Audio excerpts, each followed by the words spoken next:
In a high desert valley in Nevada, a stone bank still stands, with no roof, no glass, and no money inside. A quick word before we go deeper. These stories don't end. There's a new, unsolved one waiting here every night. If that's the kind of thing you'd leave on in the dark, subscribe and I'll keep them coming. The bank sits on what used to be Golden Street. The street used to have street lamps. The lamps used to burn every night, all the way down to the depot, where a rail line brought silk and pianos and champagne from San Francisco. The town was called Rhyolite in 1907. It held 8,000 people. By 1916, it held almost none.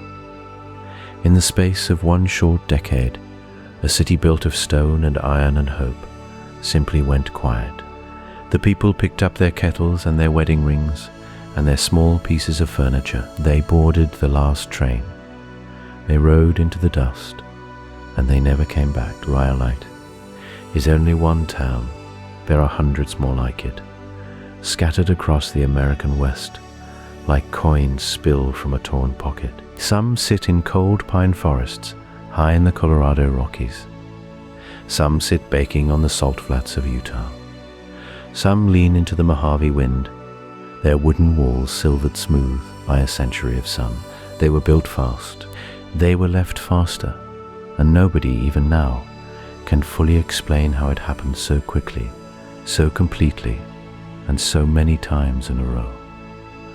That is the mystery we are going to sit with tonight. Not a single town, but a pattern. A rhythm that repeated itself from the Sierra Nevada to the Black Hills, from the Bighorn Basin to the piney woods of East Texas. A town would rise from nothing in 90 days. Wooden storefronts would go up in a week. A newspaper would print its first edition. A schoolteacher would arrive by stagecoach. A church would ring its first bell on a Sunday morning, and by that afternoon the saloon would already have a piano hauled up from the coast. For a few years, the place would feel like the center of the world.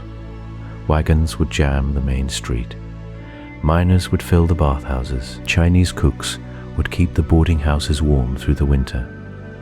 And Mexican freighters would haul ore down the switchbacks under the summer stars. Money moved through these towns like water through a sluice. Fortunes were made in an afternoon and lost by breakfast. Then, one morning, the wind would change.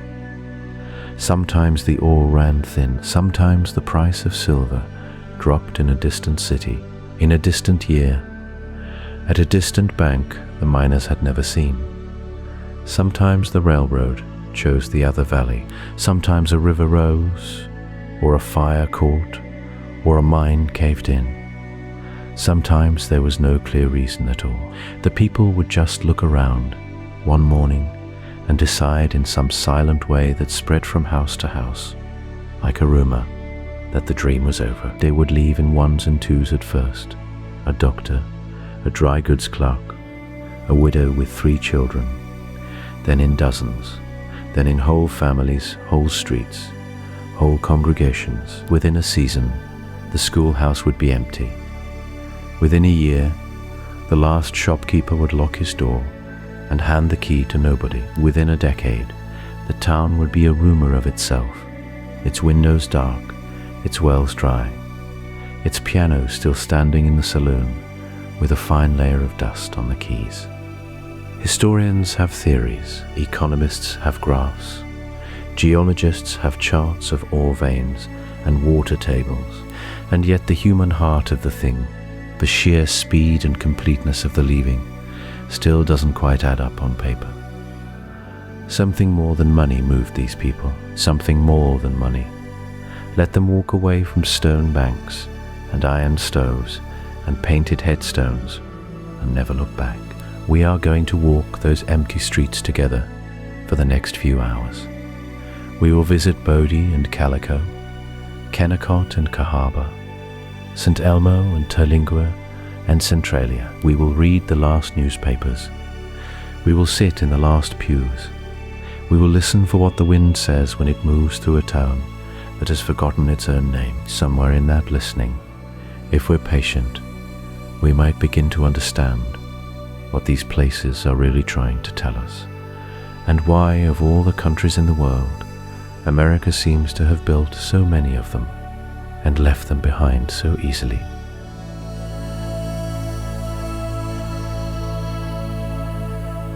Picture a country that hasn't finished drawing its own map. The year is somewhere between 1849 and 1890, and the western half of the continent still belongs mostly to the wind. Sagebrush rolls out for 100 miles in every direction. The mountains stand in blue folds against the sky, silent and patient, keeping their secrets tucked deep in the rock. The air out here smells of dust and pine sap and horse sweat. In summer, the sun comes down like a hammer on an anvil. The ground cracks. The creeks shrink to threads of muddy water winding between white stones. In winter, the same land wears a different coat. Snow piles against cabin walls up to the eaves. Smoke from tin chimneys hangs low in the valleys, and the cold bites through wool and leather and skin. This is the world where the boom towns bloomed, not on soft farmland, not near safe harbors. They sprouted in the hardest places a person could live, because that's where the gold was. That's where the silver hid. That's where a lonely prospector could wash a pan of gravel in a cold creek and see, glinting under the water, a yellow flake that might change his whole life. The gold showed up first in California. A carpenter named James Marshall spotted it in the tail race of a sawmill in 1848. Within a year, the story had crossed oceans. Ships sat abandoned in San Francisco Bay because their crews had run off toward the hills. Men sold farms in Ohio, kissed their wives goodbye in Pennsylvania, and walked halfway across a continent with a pick and a blanket on their backs. The fever spread from there like a grass fire. Colorado in 1858, Nevada's silver in 1859, Montana in 1863, the Black Hills of Dakota in 1874. Each strike pulled another wave of hungry men into another empty valley, and where they gathered, a town appeared as if pulled from the ground by rope. Think about what those towns looked like in their first weeks. Canvas tents flapping in the wind, wagons half unloaded, their teams still wearing harness, men sleeping in bedrolls under the stars, because there wasn't a wall for a mile that could hold a roof. Cooking fires dotting the hillside at dusk like a scatter of orange eyes. Somewhere in the middle, a plank laid across two barrels, and that plank was the bar, and that bar was the saloon. Then, almost overnight, the plank became a building. Rough pine boards nailed together fast, false fronts painted white or yellow to make the place look taller and grander than it was. Glass windows, freighted in by mule at a price that would break a farmer's heart. A hand-lettered sign creaking in the wind. Whiskey. Rooms. Assay office. Post office. Dry goods, the clothes tell you the era. Men in wool trousers and suspenders. Collarless shirts stained with sweat and coffee. Broad felt hats bent by weather. Boots caked in red mud or grey dust, depending on the county. Women, when they came, wore long dark dresses with high collars, their sleeves rolled to the elbow when they baked or scrubbed. Children ran barefoot in summer and wrapped their feet in rags when the snow came. The tools tell you to. Kerosene lamps with smoked glass chimneys. Iron cook stoves shipped in pieces and bolted back together on rough plank floors. Single jack hammers and star drills for punching holes in stone. Black powder in waxed paper cartridges. Later, dynamite. Later still, steam engines chugging away at the mouths of shafts, coughing white plumes into the cold morning. At night, the light in these towns was the color of butter, whale oil at first, then kerosene, then finally in the biggest camps, the strange blue-white glow of the first electric bulbs strung up between wooden poles. A traveller cresting the ridge above a boomtown in 1885 would see it laid out below him like a handful of jewels dropped in the dirt, windows shining, smoke curling, music leaking from 3 saloons at once, and all around, the dark, the huge unbroken dark of a country that hadn't been filled in yet. Coyotes calling from the ridges, wind moving through the sage with a sound like water. The nearest big city might be 400 miles away by rutted wagon road. The land itself never signed on to any of it. The mountains kept their patience. The creeks kept their gravel. The wind kept blowing. And the towns that sprouted so fast in these hard places, glittering and loud and sure of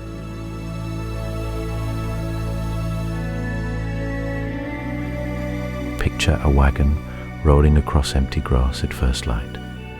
The driver is a man named Elias Warren, 36 years old, with a sunburned neck and hands like carved wood. He wears a canvas coat gone soft from 100 washings.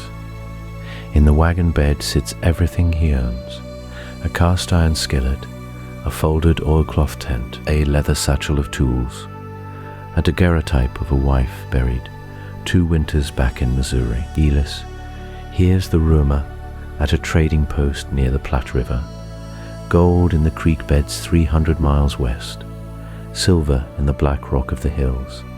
A man could shake it loose with a pan and a strong back. He turns his mule that same afternoon. By the time Elias reaches the valley, he is not alone. He is one of 4,000. They come from everywhere. A German blacksmith named Otto, with arms like knotted rope and a face full of pale scars from flying sparks. A widow named Martha Cole, who drives her own team, her 3 sons riding shotgun with their father's rifle across their knees. A Chinese cook named Lin Wei, who walks the last 60 miles, carrying a bamboo yoke, 2 baskets swinging, one holding rice and the other holding dried plums wrapped in paper. A Cornish miner named Pascal, who chews tobacco and sings hymns in a language nobody understands. A schoolteacher from Ohio named Miss Ada Fenton, 22 years old, wearing a grey travelling dress and carrying a valise of books tied shut with twine. They arrive on the same week. They plant tents on the same slope of yellow grass, and within 90 days, that slope becomes a city. You would not believe how fast it happens. On the first morning, there is only prairie and a thin creek winking in the sun. By the end of the first week, there are lanes worn into the grass by boot heels and mule hooves. By the end of the second week, someone has raised a saloon out of green cottonwood planks that still weep sap from the joints. By the end of the third week, there is a bakery, then a livery stable, then a doctor's shingle nailed to a pine post. The doctor is a nervous man named Silas Boyd, who lost his practice back east and came west with a case of instruments and a bottle of laudanum. Otto builds a forge from river stones and clay. The bellows are cowhide stitched with sinew. When he strikes the first hammer blow, men gather to watch, because the ring of iron on iron means the town is real now. It means somebody plans to stay. Martha Cole opens a boarding house in a canvas tent. She feeds miners beans and salt pork for 20 cents a plate. Her sons wash dishes in a tin tub behind the flap. She keeps a jar of dried lavender on the crate that serves as her counter, and men who have not smelled a woman's kitchen in a year lean close to breathe it in. Lin Wei sets up a laundry beside the creek. He works from before dawn until after dark, scrubbing shirts on a slab of granite. He speaks little English, but learns to say prices and thank you. He sends nearly every dollar back to a village outside Guangzhou, and nobody in the valley knows the names of his brothers or his mother. though he speaks them softly to himself over the steaming water. Miss Ada opens a school in a shed with no windows. She teaches 9 children the first day. She teaches 37 by the end of the month. She writes their names in a ledger with careful loops, and she writes letters home about the pure air and the strange purple mountains and the way the stars look at night. Thick as spilled sugar on black cloth. Tasco the Cornishman goes into the mine. He goes down before sunrise and comes up after sunset, and his eyes shine white in a face black with dust. On Sundays, he sings in the little chapel that goes up in month 2, a chapel with pine benches and a cross carved from a wagon spoke. Elias Warren finds a promising claim on a ridge above the creek. He builds a cabin. He hangs the daguerreotype on the wall. By day 90, the town has a name painted on a board at the edge of the road. It has a newspaper. It has a mayor. It has street lamps burning whale oil at the 4 main corners. It has 1,000 souls who believe with all their hearts that they are building something that will last 100 years. They are wrong, but they do not know it yet.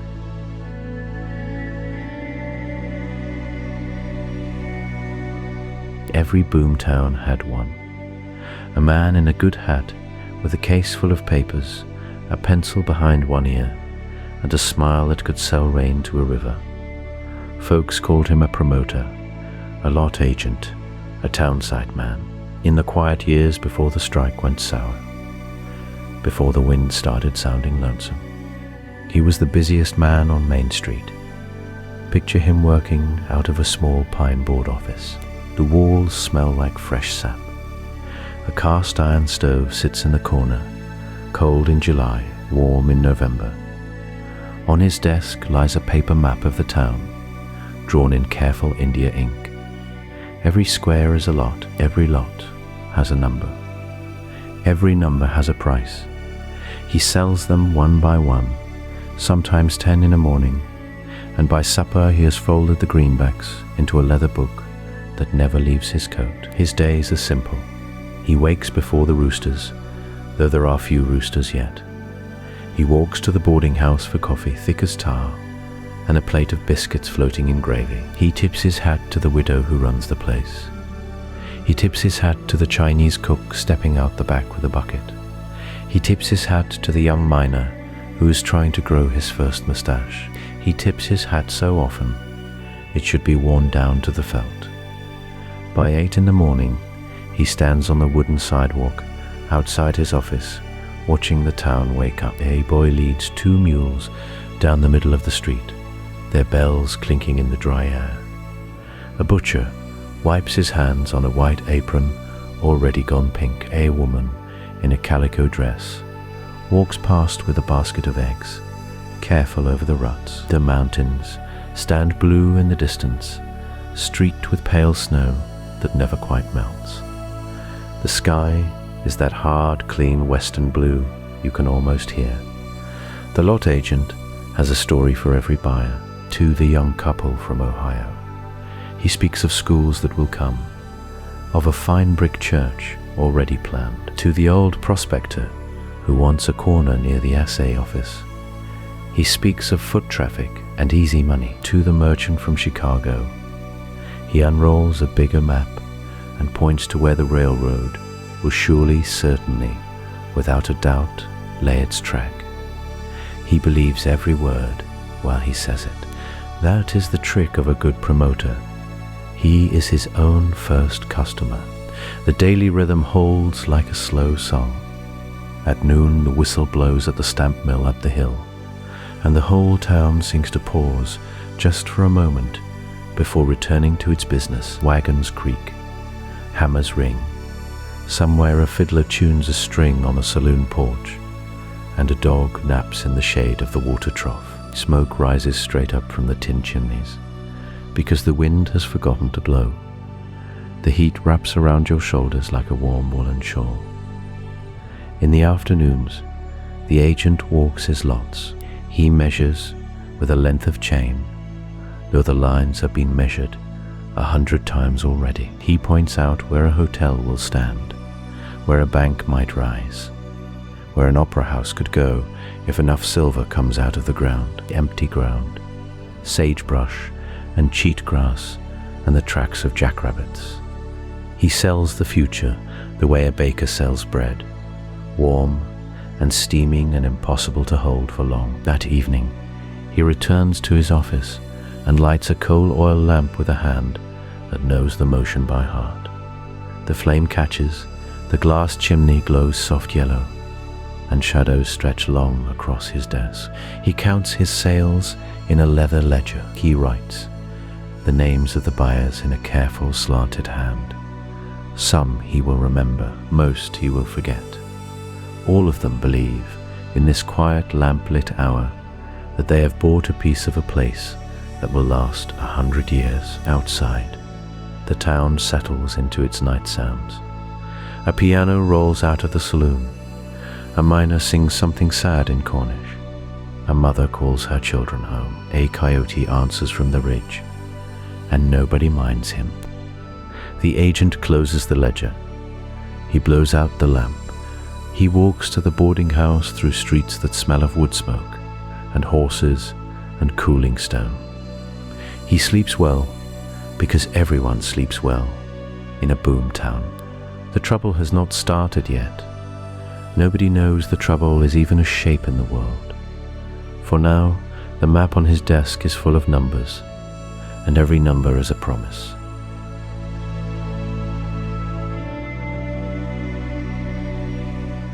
High up in the eastern shadow of the Sierra Nevada, tucked into a bowl of pale hills where nothing much wants to grow, there sits a town called Bodie.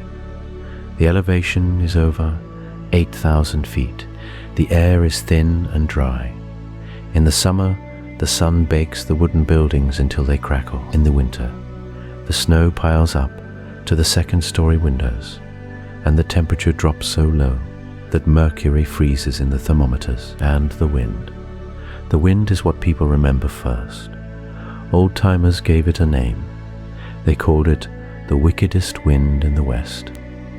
It comes down from the passes with a low, steady moan, curling around the corner of the Miners' Union Hall, rattling the tin signs that still hang above the empty storefronts. It smells like sage and dust and old iron.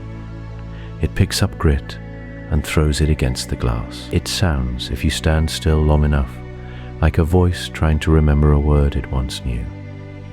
At its peak, in 1879 and 1880, Bodie held nearly 10,000 souls. 65 saloons lined the main street. There were 3 breweries, a Chinatown 3 blocks long, an opera house, a jail, and a red light district that never quite went to sleep. Gold poured out of the Standard Mine, and the Bodie mine in wagons so heavy the axles groaned. Men fought and drank and prayed and died, sometimes all in the same night. A preacher who visited in 1881 wrote in his diary a single line about the place. He wrote, "Goodbye God, I'm going to Bodie." He meant it as a warning. The town took it as a slogan, and then the town got quiet.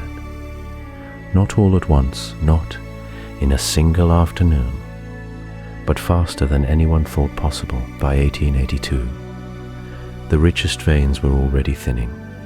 By 1886, half the population was gone. By the turn of the century, only a few hundred souls remained. And by the 1940s, Bodie was empty, just gone. The saloons stood with their bottles still on the shelves. The schoolhouse held its books open on the desks. A doll sat in a child's bedroom, staring at the wall, dust settling on her painted cheeks like a second skin. Here is where the story turns strange. A photographer named Burton Frasher came through Bodie in the 1930s, when the town was mostly abandoned, but not yet officially a state park. He was famous for his postcards of the American West. He knew ghost towns. He had photographed dozens, but something about Bodie unsettled him, and he wrote about it years later. He described walking down the main street one evening, just before sundown. The wind was doing what the wind always does in Bodie, moaning around the eaves, whistling under the doors. He said he heard, above the wind, something else, a sound that shouldn't have been there, a piano, faint but clear, playing a slow, bright tune, the kind of song a saloon player might have banged out in 1879, when the town was full and the whiskey was cheap. Frasher stopped in the middle of the street. He listened. The piano kept playing. He followed the sound to the door of an old dance hall, one of the buildings still standing on the south end of town. He pushed the door open. The hinges screamed. The building was empty, dust on the floor an inch thick. No footprints but his own. The piano sat in the corner, its lid closed, 3 of its keys missing. He said the music stopped the moment he stepped inside. He said the wind, for just a breath, stopped too. Then it started again, and everything was as it had been. Frasher never wrote about it in his professional notes. He mentioned it once in a letter to a friend and asked the friend not to repeat it. He said he didn't want people to think he was the kind of man who invented things. Locals in Bridgeport, the nearest town, will tell you Frasher wasn't the first. They'll tell you a park ranger in the 1960s heard children laughing near the old schoolhouse on a day when no children were within 20 miles. They'll tell you a woman visiting in 1978 smelled bread baking outside the boarding house, warm and yeasty on a bitter cold morning. They'll tell you the street lamps, which don't work, sometimes glow.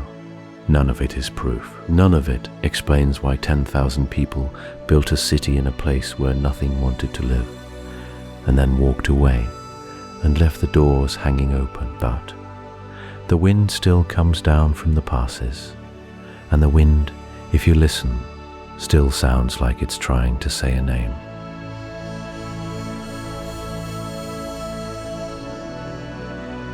In Calico, California, the old-timers gathered on the porch of the general store. When the shadows grew long, they sat in wooden chairs, worn smooth by years of sitting. They spoke in low voices about the mountain and what it was doing. The silver, they said, was pulling back into the rock. It was going home. That was how Wu Ming told it. Anyway, he had cooked for the miners since 1881. He watched the town swell to over 1,000 souls, then watched the same souls thin, like smoke on a windy day. He said the mountain gave, and the mountain took. He said his grandfather in Guangdong had told him that every mine had a spirit, and when the spirit grew tired, the ore went cold. You could dig for a year and pull up only grey stone. The white miners laughed at Wu Ming, but they listened too, because they had seen it happen before. They had been in Aurora and Bodie and Virginia City. They had watched veins run rich as cream, then narrow to a thread, then vanish. One old prospector named Ezra Coombs said the silver was like a shy animal. You spooked it by being too greedy, and it slipped back into the dark. The stories traded on those porch nights had a shape to them. Someone would remember a town in Nevada that emptied in 11 months. Someone else would remember a camp in the Sierra where the last man out set his own house on fire because he could not bear the thought of another soul finding it. The women who came to hang laundry on the line behind the store had their own version. They said the mountain wept when the drills went too deep. They said the water that came up from the shafts tasted of iron and sorrow. At the little Methodist church that sat on the slope above town, the preacher gave a sermon in 1893 that people remembered for years. He said the silver had been a gift, and gifts were never meant to last forever. He said the town would fold up like a paper flower, and the desert would take it back. Some folks walked out. Others wept into their hymn books. A week later, the price of silver crashed, and the sermon started to sound like prophecy. Down at the tavern called the Hyena House, the talk turned harder. Men who had lost their claims drank cheap whiskey and cursed the Assayers and the railroad and the government back east. But even there, in the smoke and the lamplight, the old stories crept in. A Cornish miner named Trevethick told anyone who would listen about the Tommyknockers. Those were the little folk who lived in the tunnels. They tapped on the walls to warn miners of cave-ins. When they went silent, the mountain was done with you. Trevethick said he had not heard a knock in 6 weeks. He said his shift was working in a graveyard. The Mexican families who lived on the south end of Kennecott kept their own council. They had come up from Sonora with their own memories of silver towns that lived and died. Doña Elena Morales, who ran a small bakery from her kitchen, said that every boom carried its own end inside it, like a peach carries a stone. She had seen it in Alamos. She had seen it in Batopilas. She said the gringos were surprised because they thought the mountain owed them something. The mountain owed no one anything. The children heard all of this and carried it in the way children carry things. They played in the empty lots where houses had already been pulled down for their lumber. They found bottles and buttons, and once a silver dollar wedged into a crack in the boardwalk. They made up games about ghost miners and singing shafts. One little girl told her mother that a man in a dusty hat had waved at her from the porch of a shuttered hotel. Her mother crossed herself and did not ask any more questions. By the summer of 1896, the porch talk had a new tone. It was not fear. It was something quieter, a kind of tired understanding.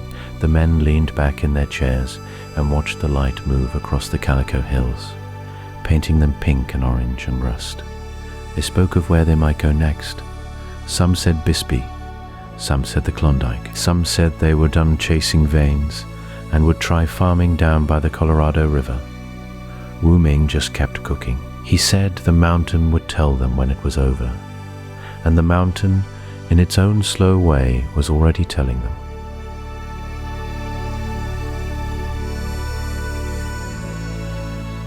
Long before the miners came, long before the pigs bit into the mountainside, this land had its own quiet keepers. In the high desert of what would become Nevada, the Western Shoshone walked these basins for 1,000 generations. They knew where the springs ran sweet in summer and where the pinyon nuts fell heavy in the fall. They followed the deer through the sage. They gathered in winter camps where the wind broke against the rocks, and they told stories about the old ones who had walked here before them. The land held those stories the way a stone holds warmth after the sun goes down. When the strikes came in the 1860s and 70s, most of that older history got shoveled aside along with the tailings. But not all of it. The Paiute and Shoshone people watched the boom from the edges. They watched the wagons roll in, loaded with lumber, for buildings that would stand for 5 years, and then stand empty for 100. They watched white men name mountains that already had names. They watched the creeks turn muddy with sluice runoff, and the fish drift belly up in water that had been clean since the last ice age.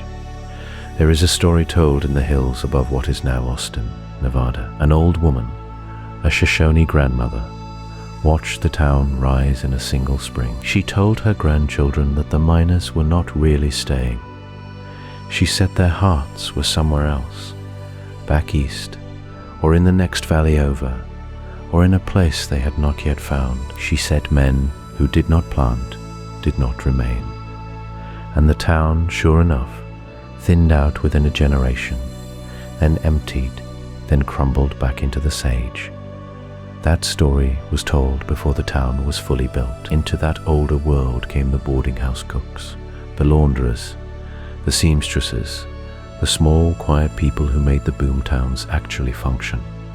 Many of them were Chinese. In Virginia City, in Bodie, in Silver City, entire neighborhoods rose along the low streets. Wooden buildings pressed shoulder to shoulder, red paper lanterns swaying in the dry wind. The men worked the laundries and the kitchens. Some worked claims that white miners had abandoned as played out, and they poured gold from them anyway, patient as water. There was one cook in a boarding house in the Owihi country, a man named Singh in the old records, though that was likely not his true name. He had come across the ocean in the 50s. He had cooked for railroad crews, then for mining camps, then for one boarding house after another, as the boom rolled from one range to the next. When the town he was in began to empty, he did not leave with the others. He stayed. The story goes that he kept cooking for months after the last miners drifted out. He kept the stove warm. He set out bread at dawn, as if the men were only late coming down from the shafts, travelers passing through. In the following winter said they saw smoke rising from the boarding house chimney, and when they knocked, an old man let them in and fed them without a word. He had a garden out back. He had chickens. He was waiting, some said, for a wife or a brother who was supposed to come from Guangdong, and never did. Others said he had simply grown roots in the one place white America had let him stand. By the time surveyors came through a decade later, the boarding house was empty. The stove was cold. The garden had gone back to sage. That story sits at the deeper layer of the ghost town mystery. The boom belonged to the loud men, the ones who left first when the ore ran thin. But underneath the boom, always, were people who had traveled farther and stayed longer, and whose stories rarely made it into the newspapers. Indigenous families who had been on the land for centuries, Chinese workers who had crossed an ocean, Mexican miners from Sonora who had taught the whole American West how to work silver in the first place, using techniques carried up from the old Spanish claims. When we ask why these towns emptied so quickly, we usually look at ore prices and railroad routes. Those answers matter. But there is another answer folded inside them. The boom towns emptied fast because most of the people who built them never intended to stay. The ones who did intend to stay, the ones with older ties to the ground, were often pushed out, driven off, or simply left uncounted when the census takers came around. The land remembered them anyway. The land, it turns out, remembers everything.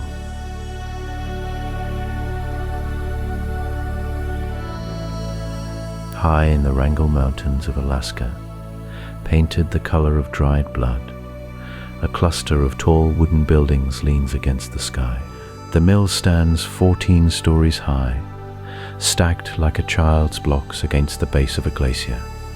The paint is red, the trim is white, the roof is green, and behind it, the ice creeps down the mountain in slow blue waves, the way it has for 1,000 years. This is Kennecott, and in the winter of 1938, the men who ran it packed a single train and left. That train pulled out on November 10th. It carried the last of the miners, the last of the office clerks, the last of the cooks and the shopkeepers, and the young families who had made a life at the edge of the world. They took what they could carry. They left the rest exactly where it stood.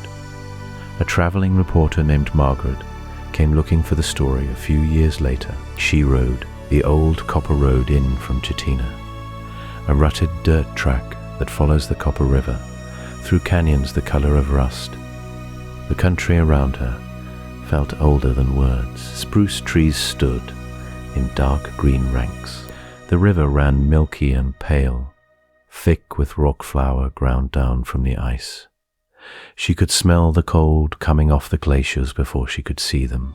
When Margaret reached the town, she thought at first that someone must still live there. The buildings looked too tidy to be empty. Curtains hung in the windows of the manager's house. A child's sled leaned against a porch rail. The commissary door stood half open, as if someone had stepped out for a moment to check the weather. She went inside The shelves still held cans of peaches. The ledger book still lay open on the counter. A pencil rested in the crease of the page, the tip worn to a nub. Margaret picked it up and turned the pages backward, reading the names of people who had bought flour and coffee and lamp oil in the last weeks of the town's life. The handwriting grew smaller near the end. The orders grew shorter. The final entry was for 2 pounds of sugar, signed by a woman whose name Margaret would never trace. She walked from building to building, through snow that squeaked under her boots. The hospital still held its iron beds. The schoolhouse still held its wooden desks, each one carved with initials. In one desk she found a spelling test folded into quarters, the letters careful and round. The child had gotten every word right, except for one. The word was leaving. Margaret asked the old-timers down in Cordova what had happened. The copper had run out, they said. The Kennecott Copper Corporation had pulled every ton it could pull. And when the veins finally thinned, the company did the math and decided the mine was done. The last shift walked out of the tunnel on November 10th. The last train left the same day. No ceremony, no speeches, just a whistle and a slow roll south down the tracks. But some of the old-timers told her a different story. They said the copper wasn't really gone. They said the company had walked away from ore still in the ground because the price had dropped and the freight bill was too high. They said Kennecott died not because the mountain gave up, but because a man in a New York office moved a decimal point. Both stories might be true. Both stories might be halves of the same thing. Margaret wrote them both down. What stayed with her, she said later, was not the mill or the mountain or the ledger book. It was the manager's house. She had walked in through the unlocked front door and found the parlor still furnished. A wool coat hung on a peg. A teacup sat on a side table with a brown ring dried in the bottom. The piano lid was closed. She lifted it, and the keys were still in tune. She played a few notes. The sound rolled through the empty rooms and out into the snow, and for a moment she thought she heard footsteps in the hallway above.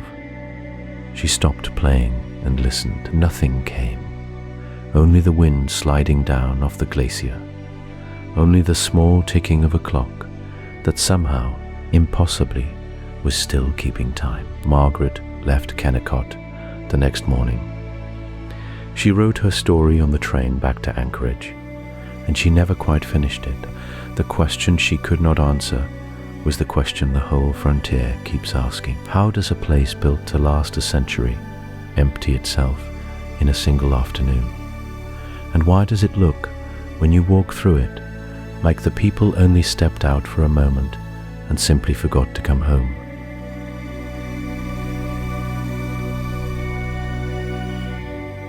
Rhyolite, Nevada, in the spring of 1907, looked like a city that would stand 100 years.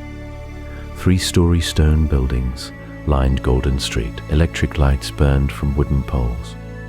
There was an opera house, a stock exchange, and a train depot faced in cut granite the color of pale honey. 5,000 people slept in Rhyolite that spring. By 1911, almost every one of them was gone. The people who left kept quiet about it for years, but some of them wrote things down or told their grandchildren, and those small voices still drift out of the desert like smoke from a cold fire. One of them was a woman named Elsie Pruitt. She was 19 when she rode the last regular train out of Rhyolite in 1914. She was a telegraph operator's daughter, and she wrote a short account of that morning many years later, when she was old and living in Sacramento. She said the strangest thing was how ordinary it felt. The sky was the color of a robin's egg. The mountains sat pink and quiet in the early sun. She walked past the bank building, which was already empty, and she could still see the brass lamps hanging inside through the tall front windows. Nobody had bothered to take them down. She wrote that the town did not feel dead. It felt asleep, as if the buildings themselves were waiting for the people to come back and turn the lights on again. She said she looked over her shoulder from the train window and had the clear feeling that Rhyolite could see her leaving. A miner named Thomas Roos remembered it differently. His family had lived in a small adobe house on the south edge of town, part of a Mexican community the newspapers rarely mentioned. He was 12 when they left. He told his story to a folklorist in New Mexico in the 1960s, speaking in a soft voice that the recording still catches. He said his mother packed a wooden trunk with linens and dishes. His father packed tools, but his little sister packed a jar of desert stones she had gathered behind the schoolhouse. She would not leave them. She said the stones belonged to her and she belonged to them. Thomas said that as their wagon pulled away, he watched a stray dog trot down the middle of Golden Street. Nobody called for it, nobody scolded it. The dog owned the town now, and it seemed to know. Then there was Reverend Henry Coates, a Methodist preacher who stayed until 1916, longer than nearly anyone. He kept a journal that a great-granddaughter donated to a small museum in Beatty. The last pages read like a man talking to himself in a wide, empty house. He wrote about preaching a Sunday service to 4 people, then 3, then 2. He wrote about the sound his boots made on the wooden floor of the church when he was the only one inside. He said the silence in Rhyolite had a weight to it. Not sadness exactly, more like patience. One entry, dated October of 1915, describes a night he could not sleep. He walked out into Golden Street around 2 in the morning. The moon was full, and the stone buildings glowed the color of old bones. He wrote that he could hear a piano playing somewhere, slow, uncertain notes, like a child practicing scales. He followed the sound for 2 blocks before it stopped. He never found the piano. He never found the player. He wrote only that he went home and made tea and sat by the window until sunrise. A railroad conductor named Bill Halstead ran the freight line to Rhyolite in its final years. He told a reporter in 1930 that the last few trips were the loneliest work he ever did. The station platform was empty every time. He would toot the whistle out of habit, and the sound would bounce off the empty buildings and come back to him twice, once from the bank and once from the school. He said it felt like the town was answering him. None of these witnesses agreed on what killed Rhyolite. Elsie blamed the panic of 1907 and the banks that pulled their money out. Thomas blamed the mines, which never held as much gold as the promoters swore they did. Reverend Coates blamed something harder to name, something in the American habit of building fast and leaving faster. But they all agreed on one thing. The town did not die in a moment. It emptied slowly, one wagon at a time, one lamp at a time, until only the buildings were left, holding their breath in the desert sun.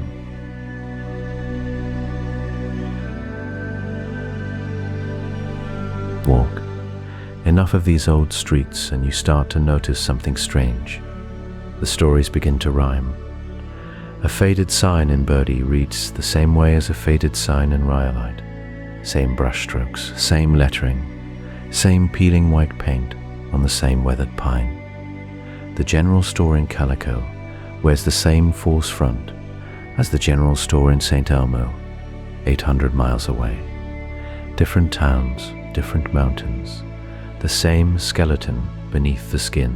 Look closer, and the pattern deepens. Every one of these places has a main street that runs east to west. Every one has a saloon near the middle and a boarding house near the edge. Every one has a hill above town where the Assay office sat, and above that, the mine. Below town, a graveyard on a slope where the wind never quite stops moving through the sage. The buildings rhyme because the towns were built by the same hands. Carpenters followed the strikes the way birds follow warm weather. A man who framed a hotel in Virginia City in 1863 was likely framing a hotel in Leadville in 1878, and another in Goldfield by the turn of the century. He carried his tools and his patterns with him. He knew how wide to make a false front so it looked grand from the street. He knew how tall to make a saloon ceiling so the tobacco smoke had somewhere to rise. Every boomtown was, in a strange way, the same town, rebuilt again and again across the west by traveling ghosts. The dates rhyme too.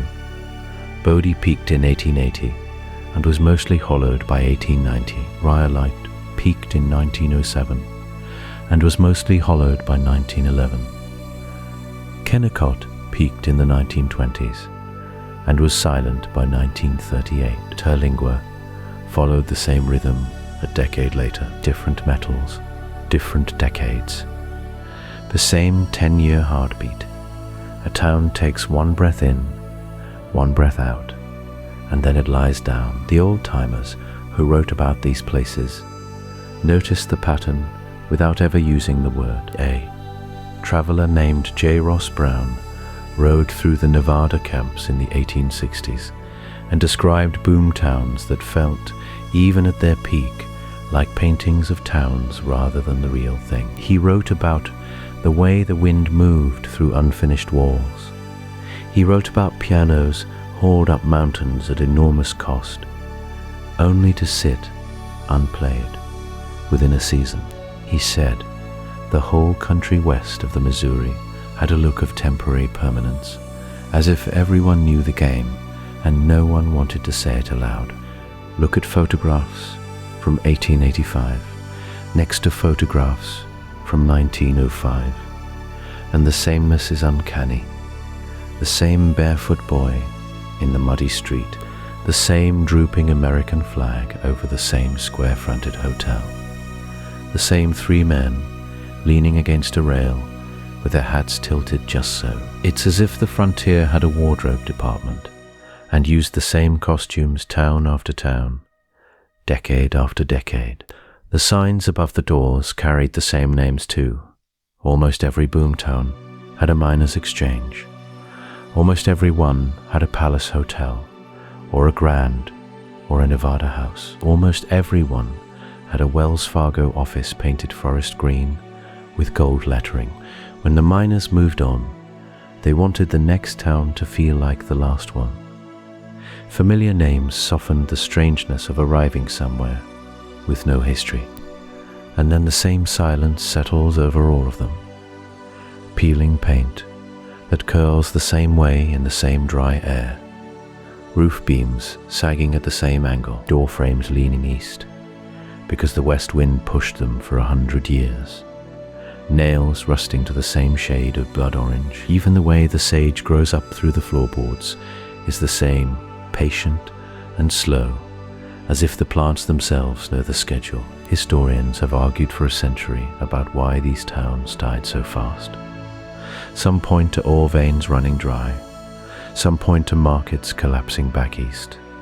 Some point to railroads choosing other valleys. Each theory holds water in one town and leaks in another. Bodie kept producing ore long after most of its people left. Rhyolite had rail service until nearly the end. Kennecott's copper was still rich when the company simply locked the doors. The pattern is real, but its meaning is not settled. The towns rhyme, the dates rhyme, the buildings rhyme. What no one has quite explained is why the ending always came so fast, and why the people, once they decided to go, went almost all at once, as if a single quiet word had passed from house to house in the night, and everyone had heard it, and everyone had agreed.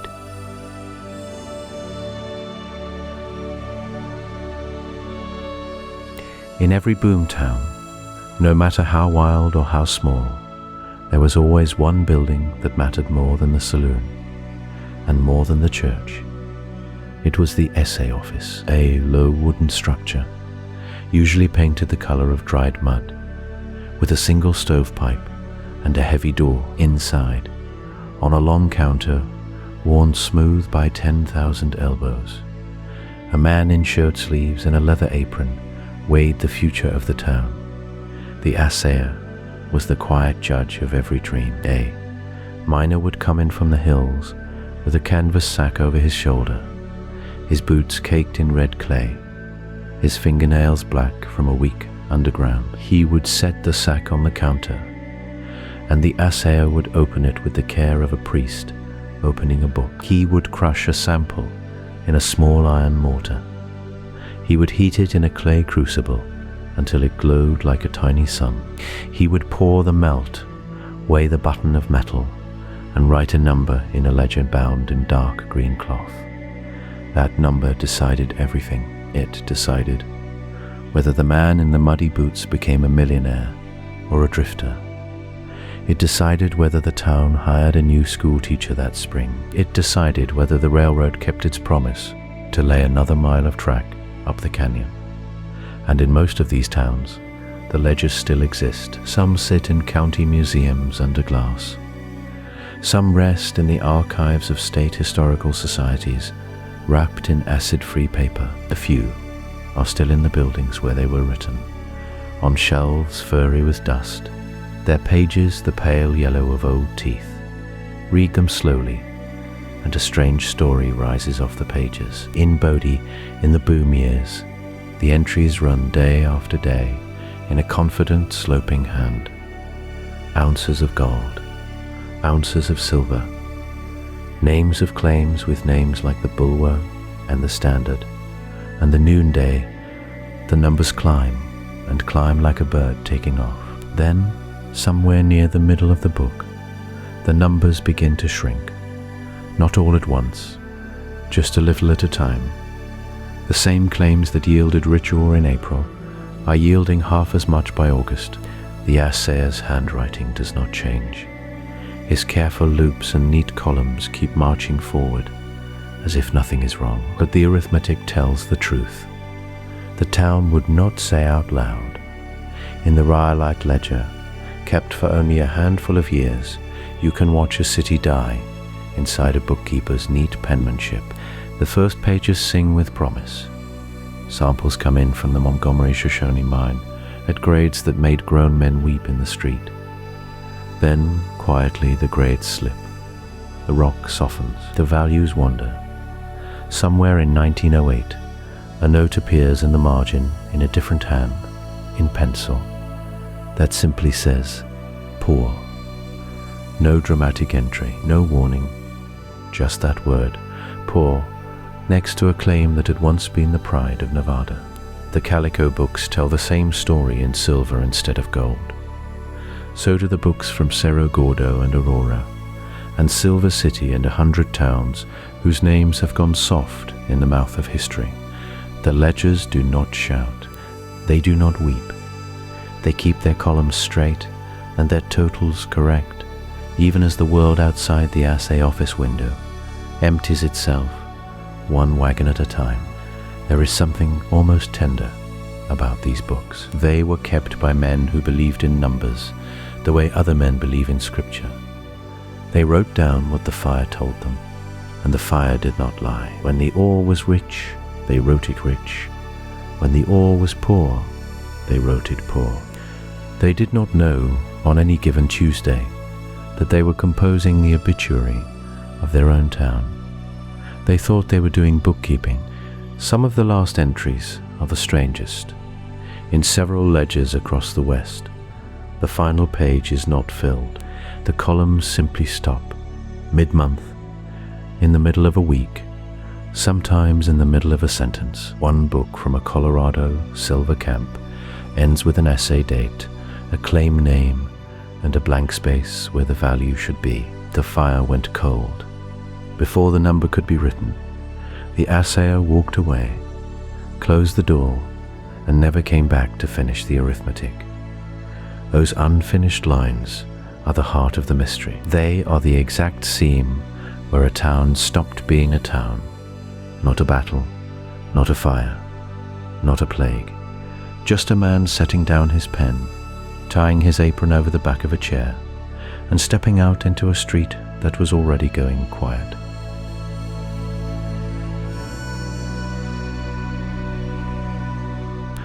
Now sit with a town in Pennsylvania called Centralia. Not a mining town of the western mountains, not a place of Assay offices and silver strikes.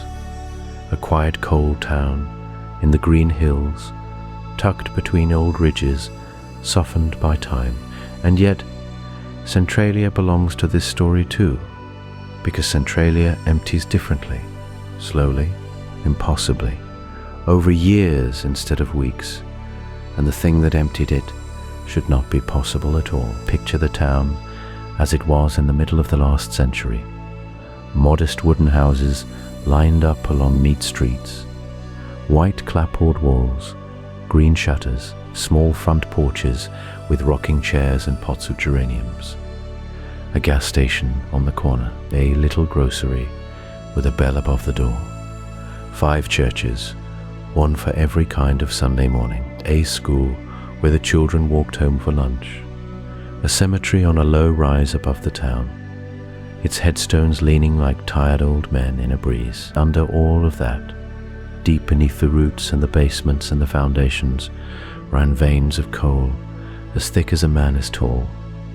That coal built the town. Miners tunneled below the streets for generations.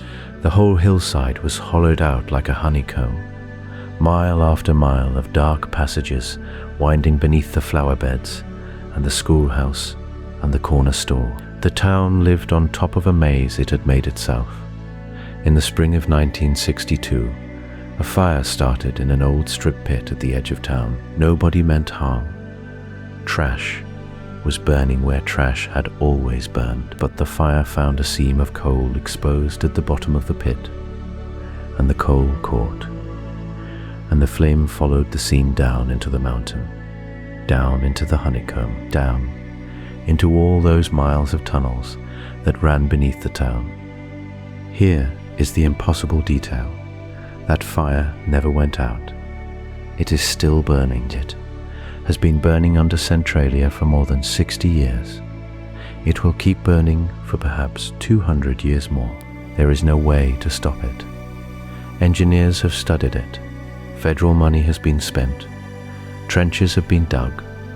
Boreholes have been drilled to measure the temperatures below. In some places, the ground under Centralia is over 1,000 degrees. Steam rises from cracks in the pavement in winter. Gardens grow strangely warm in January. Snow melts in patches that look like the shape of a slow, sleeping animal breathing beneath the grass. For years, the townspeople stayed. They rocked on their porches while the earth breathed heat beneath their feet. They walked to the grocery store with the bell above the door, while carbon monoxide rose invisibly through their cellars. Children played in yards where the soil was warm to the touch. The pattern was familiar in a strange way. Boom towns of the West emptied when the ore ran out. Centralia emptied when the ore caught fire and refused to stop. One February morning in 1981, a boy named Todd stood in his grandmother's backyard when the ground opened beneath him, a sinkhole 4 feet across and 150 feet deep. He caught the edge of a tree root and held on until his cousin pulled him out. The steam rising from the hole was full of poison. That was the moment the town understood what it was living on top of. The government offered to buy every house. Most families took the money. The rest were moved by law. Homes were torn down, one at a time, through the 80s and 90s. Streets were left in place, but the houses on either side vanished. The churches came down. The gas station came down. The little grocery came down. Eventually, the zip code itself was taken away, as if the postal service was rubbing an eraser across the map. Walk through Centralia today, and you find a town that is mostly not there. The streets still run in their old grid. Curbs and sidewalks perfectly intact. Fire hydrants stand at the corners, waiting for houses that no longer exist. Concrete steps lead up to porches that are only patches of grass. The trees the families planted keep growing in the empty yards, and somewhere below, the fire keeps moving, slow as a rumor, through the tunnels the miners made 150 years ago. Sit with that, a town emptied not by the failure of a vein, but by the endurance of one town abandoned, because the coal that made it rich became the fire that made it uninhabitable. Nobody planned this, nobody imagined it could happen, and yet it happened, and it is still happening, quietly, patiently, in the green Pennsylvania hills tonight.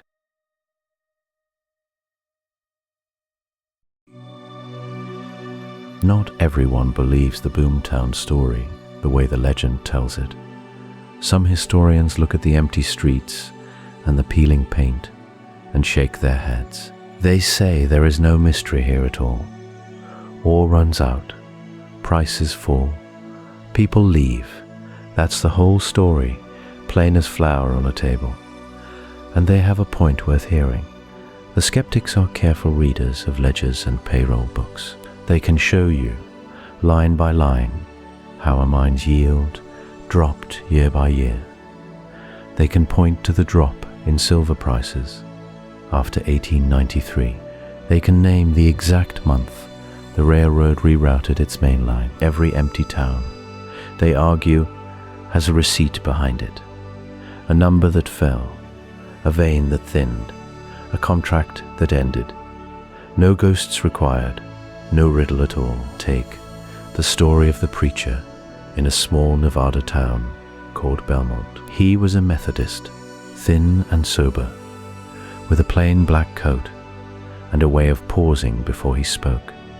He came in the boom years, when the pews were full and the collection plate rang like a bell. He preached to miners with dirt still under their nails. He baptized their babies in a tin basin behind the pulpit. He buried their dead in a small hillside cemetery ringed with sagebrush. Then the silver thinned, the mill fell quiet, the general store closed its doors, and one Sunday, when only 4 people showed up for service, the preacher gave a short sermon, said a short prayer, and walked to the door. He turned the iron key in the lock. He put the key in his coat pocket. He walked down the wooden steps and did not look back. The skeptics love this story because it fits their theory perfectly. The preacher didn't flee a curse. He didn't see a monster in the hills. He simply ran the arithmetic. 4 souls could not pay for a roof and a wood stove and a Sunday coat. He left because leaving was reasonable. He left because staying made no sense. That is the whole of it, they say, and it is enough. You can find this same story in a dozen mining towns across the West. A dentist who packed his drill and his chair into a wagon. A school teacher who took down the alphabet cards and folded them into a trunk. A newspaper man who set his last edition, printed 20 copies, and sold his press to a buyer in Reno. Each one, the skeptics say, made a choice any sensible person would make. There is no mystery in a man reading the writing on the wall. And yet, there is always an "and yet" in stories like these. Because the skeptics can explain the leaving, what they cannot quite explain is the manner of it. They cannot explain why the preacher in Belmont locked the church door instead of leaving it open. Why? He took the key with him instead of hanging it on a nail. Why? When researchers found his old trunk in a Nevada attic 60 years later, the iron key was still inside, wrapped in a strip of white linen, as if he had been keeping it for someone. They cannot explain why so many of these towns were left with dishes on the tables, with coats on the hooks, with school books open to the page the class had been reading. If the leaving was rational, if it was the calm decision of people running their numbers, And why does the evidence look so much like flight? Why do the interiors look like the people meant to come back on Tuesday? The skeptics have an answer for this too. They say people left in stages. They say the last families packed only what would fit in a wagon. They say the dishes and the coats and the school books were simply not worth the freight. And that is reasonable. That fits the ledger. But then you stand inside one of those old rooms with the wallpaper curling like birch bark and the light falling grey through a broken pane. And reason feels thin. Even the doubters, when they walk through Bodie or Belmont or St. Elmo at dusk, tend to grow quiet. They stop pointing at the account books. They stop naming the price of silver in 1893. They look at the church with its locked door and its cold bell rope. They look at the hillside cemetery with its sagebrush wreath, and they admit, sometimes only to themselves, that arithmetic does not fully cover it, that something else walked out of these towns beside the people, something the ledgers never learned how to name.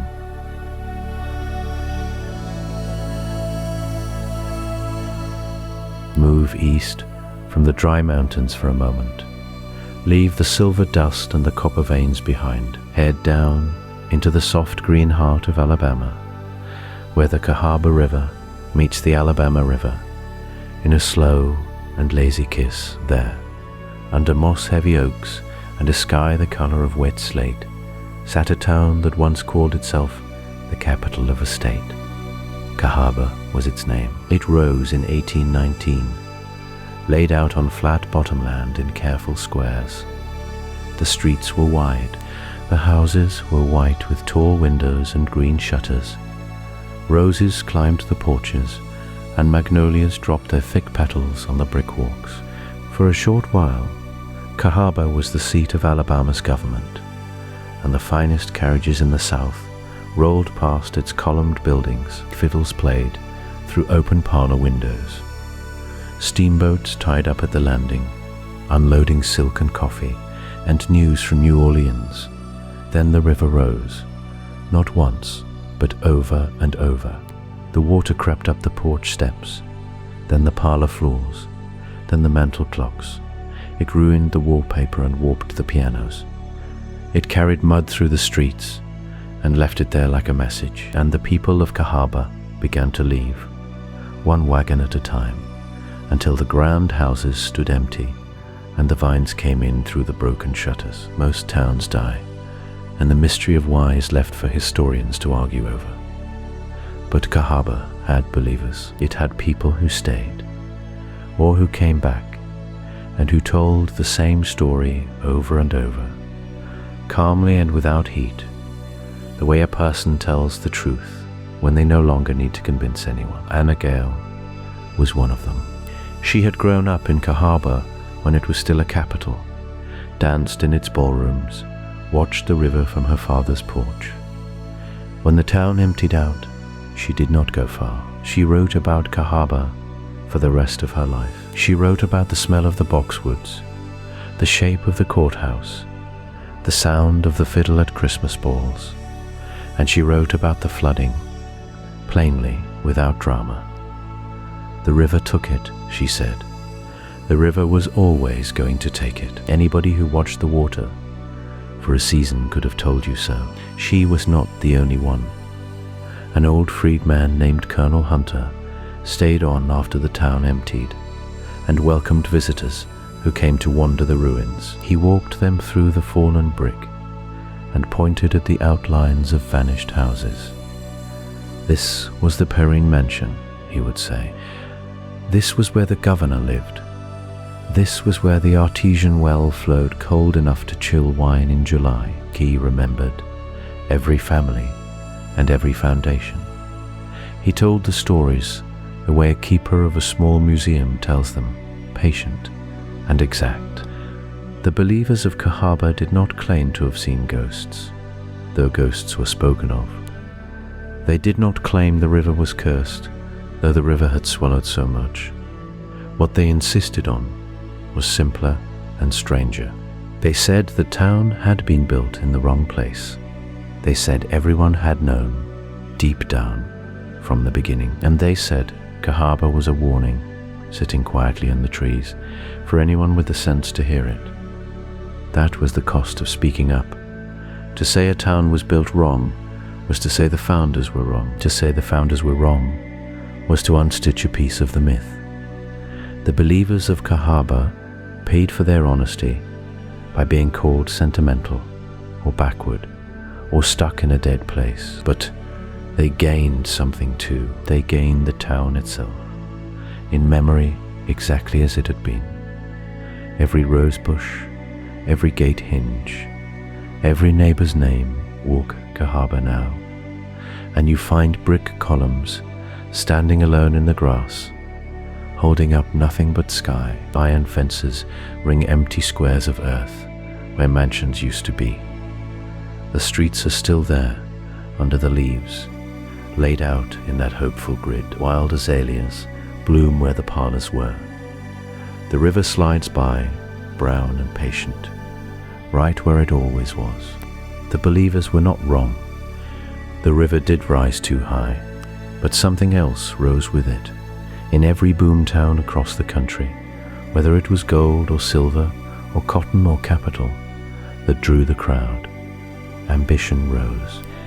And ambition in the American story has always built faster than the ground can hold.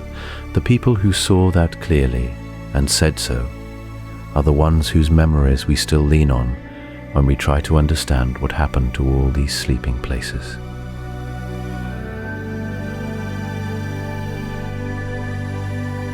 Walk into any of these old boom towns today and you'll notice something strange before you see a single building. The land itself feels different, not haunted, not sad, just watchful, like an old dog that lifts its head when you cross the yard and knows exactly where you've come from. In Bodie, California, the sagebrush grows in odd patterns. It thickens where the streets used to run and thins where the houses stood. The old boardwalks are gone. The nails that held them rusted to powder a century back. But the plants still trace the lines of a town that no longer exists, drawing a ghostly map only the roots can read. Old-timers used to say, the earth remembers weight, where a building sat for 40 years. The soil packs down and stays packed. Rain runs off it different. Snow melts off it different. You can walk across a meadow that looks like plain grass, and if you know what to look for, you can see the faint square shadow of a foundation that hasn't held a wall since Grover Cleveland was president. The trees remember too. Around St. Elmo, Colorado, the aspens grow crooked near the old cabins. Miners cut them young for firewood and mine timbers, and the ones that survived twisted around the cutting. Now those trees are old and gnarled, their trunks bent, like they're still flinching from an axe that hasn't swung in 120 years. The forest around a ghost town never grows the way a wild forest grows. It carries the shape of human hands long after those hands turn to dust. In one of these old saloons, up in the high country, they say a piano still sits against the back wall. The keys are yellowed like old teeth. The felt inside the hammers has been eaten by moths and mice, until nothing but wire remains. Nobody hauled it out because nobody could. It took 8 men and a mule team to bring it up the mountain in the first place.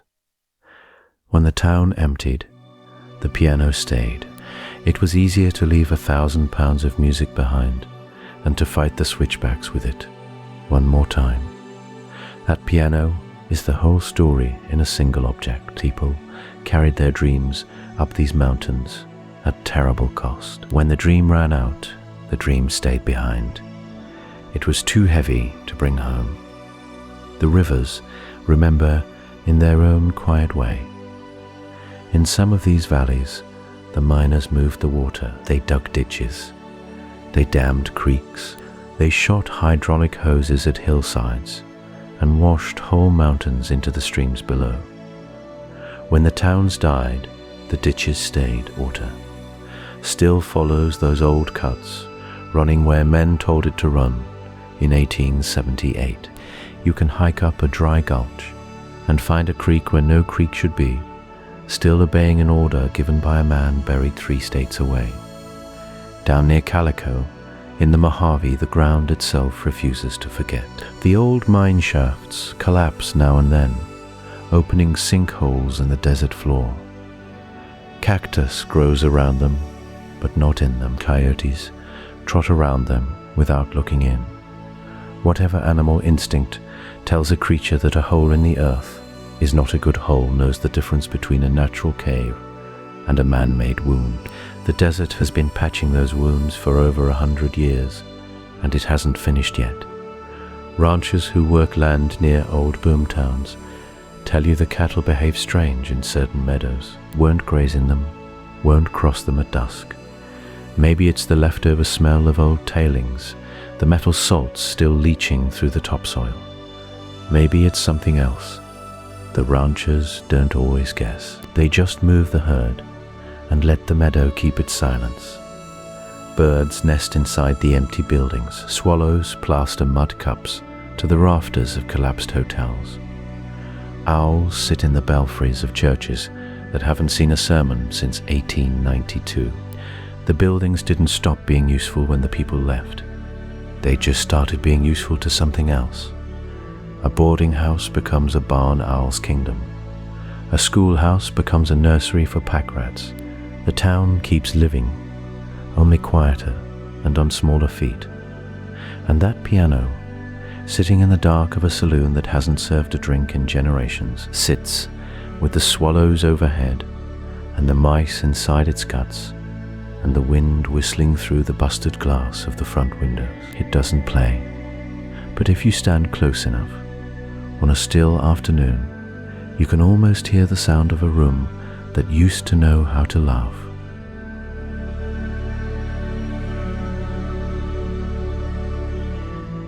The mining camps were not the only towns that fell asleep and never woke. There is another story running beside them, told in a different key, and it belongs to the grass country. Out on the plains between the Rio Grande and the Milk River, whole towns were born and buried in the space of a working man's life. They died from something quieter than a mine collapse or a fire in the seam. They died from a length of wire, twisted and barbed, strung tight between fence posts. Picture the open range as it was in 1875. Grass tall enough to hide a calf, wind moving across it in long, slow waves, like a hand smoothing a bedsheet.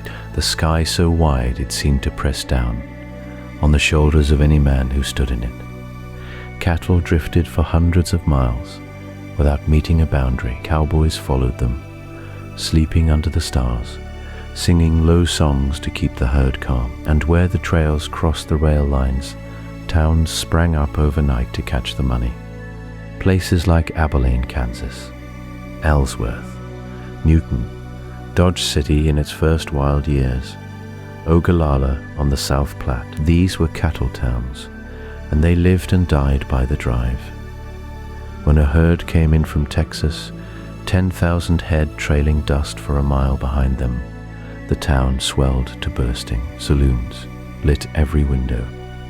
Hotels stacked cowboys, 3 to a bed. The board sidewalks groaned under boots that had not touched wood in 4 months. Then the drive ended. The cowboys rode home, and the town went quiet as a chapel on Monday morning. The merchants waited through the winter, counting coins, praying the next season would be as good. For a few years, it always was, and then, one spring, the herd simply did not come. Barbed wire arrived in the middle 1870s, a twist of steel with sharp points, cheap enough that any farmer could string a mile of it in a weekend. The patent belonged to a man named Joseph Glidden, who lived in Illinois and had never worked a longhorn in his life. His invention did what armies of cavalry could not. It closed the range. It cut the old cattle trails into pieces, It turned the free grass into private property, 1/4 section at a time. The great drives ended almost overnight, and the towns that had grown fat on them began to thin. Cow towns, like Doan's Crossing on the Red River, once alive with fiddle music and the smell of cattle dung and coffee, emptied inside a decade. The store closed, the post office shut, the rail spur pulled up its ties and moved them west. What was left was a scatter of leaning buildings on a treeless plain, the wind moving through them like a hand rifling through old letters. The pattern matches the mining camps almost exactly. A resource, a rush, a boom, a bust. Only here the resource was grass, and the bust came not from an empty vein, but from a change in the rules of ownership. The land itself had not moved. The cattle still ate, the sky was still the same sky. But a man with a hammer and a spool of wire had rewritten the map, and the towns that depended on the old map could not survive the new one. Some places tried to change. They turned to farming, planted wheat, dug wells and prayed for rain. A few made the crossing, most did not. The soil that fed grass and grazing cattle did not always feed a plough. The dry years came in the 80s and the gain in the 90s. And the sod houses stood empty long before the Dust Bowl finished the job. Wander through Doan's Crossing today, or the ruins of old Tascosa in the Texas Panhandle, and you will feel something familiar. The same silence you feel in Bodie or Rhyolite, the same sense that a room was left mid-sentence. In Tascosa, Billy the Kid drank whiskey at a bar that stood beside a courthouse and a school and 3 churches. Now the mesquite has grown up through the floor of the saloon, and rabbits nest in the walls of the general store. The mystery is not that these towns died. All towns die eventually. The mystery is how fast and how completely, and how the same shape kept repeating across 1,000 miles of country and 50 years of history. A boom in the ground, a boom in the grass, a boom in the timber, a boom in the oil. Each one drew people like moths to a candle. Each one gutted out and left the moths still standing in the dark, holding a candle that no longer burned.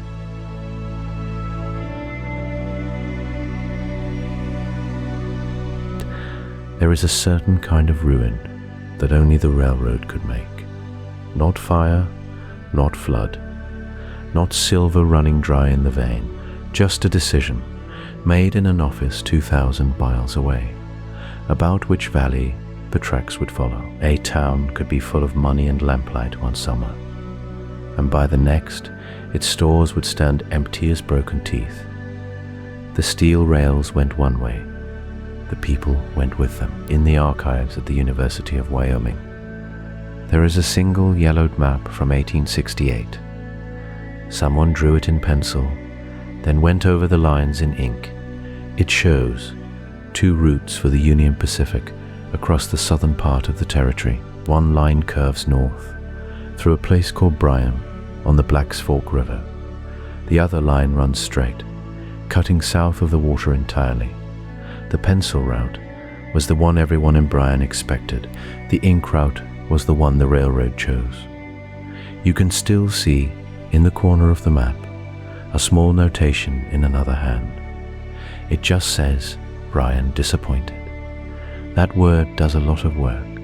Disappointed. In 1868, Bryan had 1,000 souls, 2 hotels, a bank, and a Chinese laundry with red lanterns hanging in the window.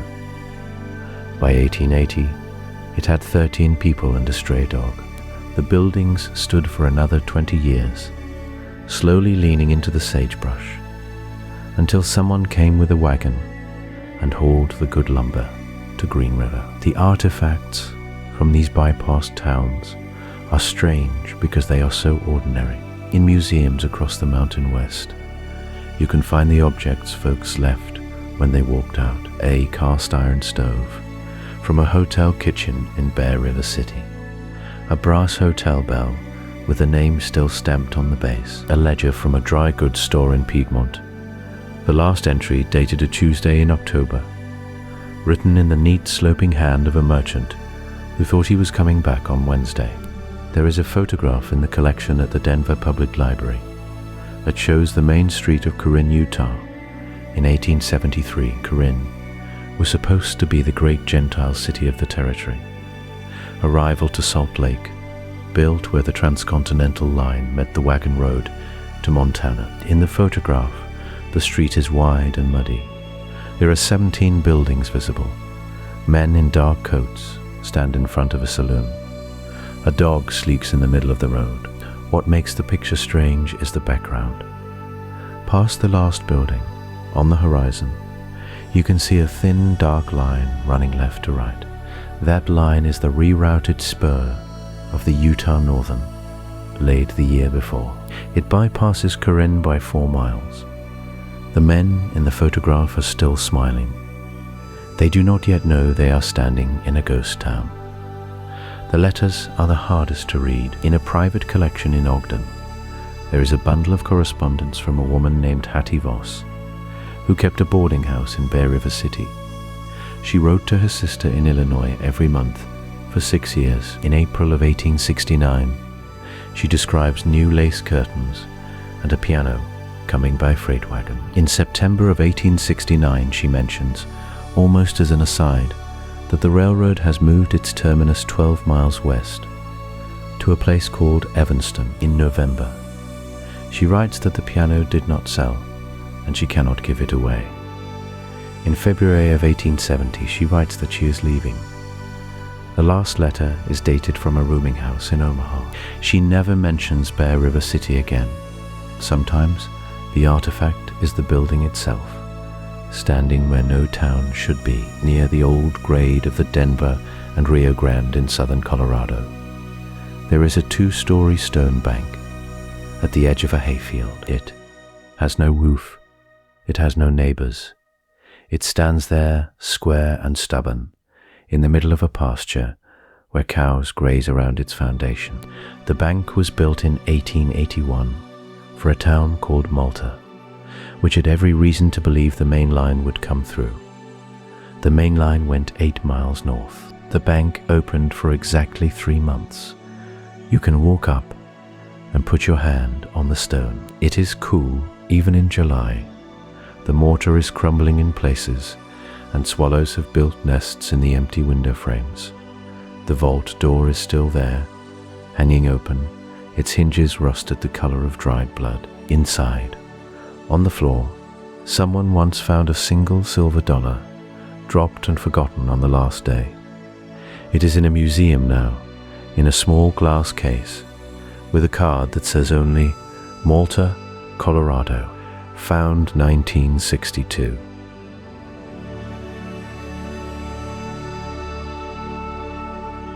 In a farmhouse in eastern Iowa, there is a shoebox on a high closet shelf. Inside the box, wrapped in tissue paper, gone soft as moth wings, sits a single folded letter. The paper is the color of weak tea. The ink has faded to the brown of old blood. The letter is dated the 14th of October, 1880-9, and it was written by a young woman named Alma Prescott, who was 23 years old and teaching school in a Colorado mining town called Silverfield. Silverfield does not appear on modern maps. It appears on only 3 maps from its own time, and even those disagree on where exactly it sat. Somewhere in the high country, above the Uncompahgre, tucked into a fold of aspen and pine, a town of maybe 600 souls rose in a single spring and was gone by the following autumn. Alma's letter is one of the few pieces of paper that ever left it. Her family has read the letter aloud every Thanksgiving for over 100 years. That is how the story survived. Great-grandmother read it to grandmother. Grandmother read it to her daughters. Now a woman named Cheryl, who works as a nurse in Cedar Rapids, unfolds it each November and reads the same words to a table full of cousins and children.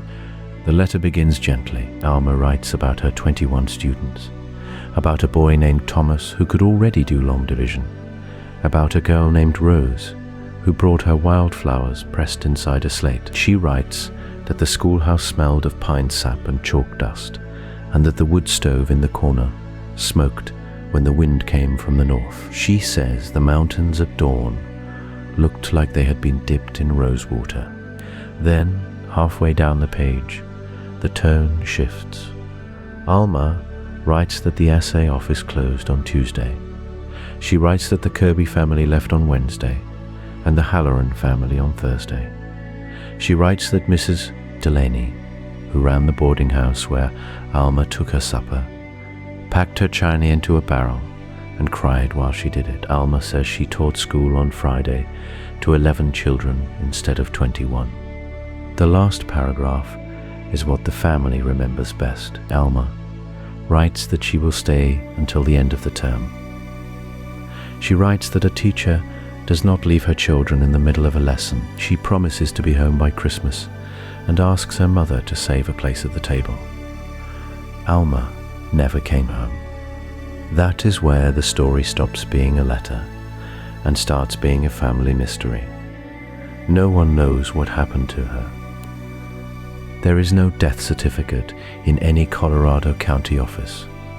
There is no grave with her name.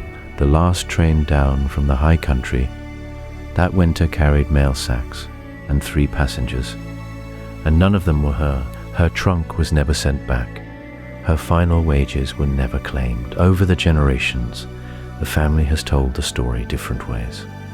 Cheryl's grandmother believed Alma married a miner and started a new life under a new name. Cheryl's aunt believed Alma got caught in an early blizzard walking to the next town. Cheryl's uncle, who drank too much and told the best stories, always said Alma had simply chosen to stay in Silverfield after everyone else left, and that she walked the empty streets until the mountain took her back. Cheryl herself does not know what to believe. She has been to the site twice. There is nothing there now but a stone chimney and the ghost of a foundation under the grass. On her second visit, she brought the letter with her and read it aloud to the empty meadow. She said the wind stopped for a moment while she read. She said that might have been imagination or it might not. The Prescott family is not the only family with a story like this. In basements and attics across the country, there are shoe boxes and biscuit tins full of letters from places that no longer exist. Letters from Bodie and Rhyolite and Kennecott and 100 smaller towns whose names never made it into any book. Each one is a small door into a world that closed before its people were ready.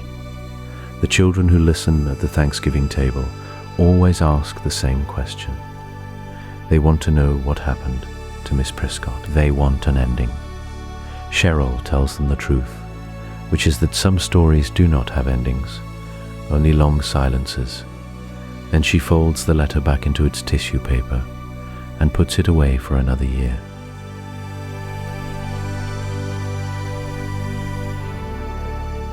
Down in the Big Bend country of West Texas, where the Chisos Mountains rise like the humped backs of sleeping animals, there sat a town called Terlingua. The name comes from the Spanish, meaning 3 tongues, though nobody agrees which 3.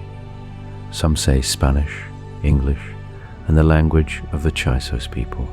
Some say it was 3 creeks that ran together. The name itself is a small mystery, and the town it belonged to is a larger one. Terlingua sat in some of the loneliest country in America. The land there is red and dry, dotted with ocotillo and creosote, stitched together by dust. In the summer, the heat comes down like a hand pressing on your chest. In the winter, the nights turn cold enough to crack a water bucket. It was not a place people would choose to live unless the ground beneath their feet offered something worth suffering for. And the ground beneath Terlingua did. It offered cinnabar. Cinnabar is a soft red stone, the color of dried blood, and when you heat it in a furnace, it gives up its secret. It sweats out quicksilver, mercury, the strange silver liquid that runs like water but weighs like lead. In the early 1900s, quicksilver was worth a fortune. It was used in medicines and munitions and the making of fine hats. It was used in the mines of the Great Western Silver Camps to draw the precious metal out of crushed ore, and Terlingua sat on one of the richest cinnabar deposits in the country. So they came. Mexican miners crossed the Rio Grande and made their homes in adobe huts along the ridges. Anglo bosses built stone offices and a company store. A man named Howard Perry, who owned the biggest mine, put up a mansion on the hill where he could look down at his workers. At its peak, Terlingua held maybe 2,000 souls. There was a school, there was a church, there was a cemetery already filling up with the small stone crosses of children who never made it through their first fever. The work was slow poison. The miners breathed the fumes from the furnaces and the dust from the shafts, and the mercury settled in their bones. Their hands shook, their teeth loosened in their gums, but the pay came steady and the family stayed. Weddings happened in the little church with its whitewashed walls. Children learned their letters in Spanish and English both. On Sunday nights, guitars came out on the porches and the singing rolled down the arroyos. Then the price of quicksilver collapsed. It happened after the Second Great War, when the world no longer needed so much mercury. The Chisos Mining Company held on for a while, then folded in 1942. The furnaces went cold, the paychecks stopped, and within a few short years, Terlingua emptied out like water pouring from a tipped cup. Where did they go? That's the question that lingers over the ruins. Some families walked back across the river to the villages they came from. Some drifted west to find work in California. Some went north to the cotton fields. Others simply vanished from the records, their names dropping off the census pages like leaves off a mesquite in a dry year. Whole family lines that had grown up in Terlingua scattered so completely that their descendants today cannot always trace where their grandparents ended up. You can walk through Terlingua now. Some of it has come back to life as a small desert town with a chili cook-off famous across Texas, but the old ghost part remains. The stone walls of the company store still stand.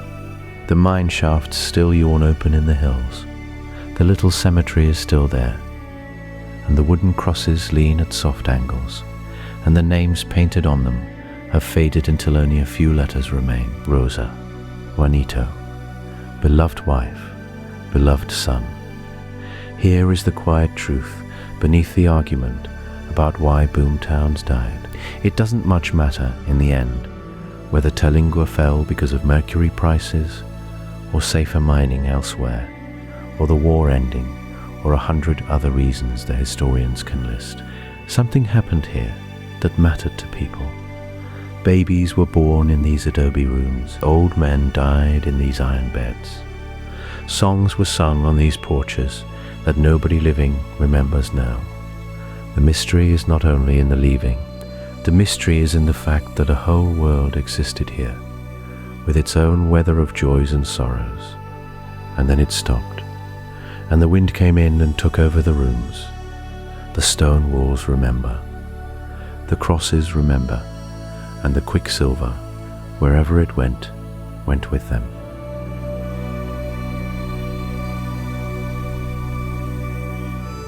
Stand with me a moment, out on the plains of western Kansas, on a night in late spring, somewhere the map used to name and no longer bothers. The town was called something once, maybe Ravenna, maybe Old Eminence, maybe one of 100 other places the wind has been slowly filing down since the 1890s. The sign is gone. The road narrows to 2 ruts of pale calish, running between fields of blue grama grass. The stars up there feel closer than anything you can touch.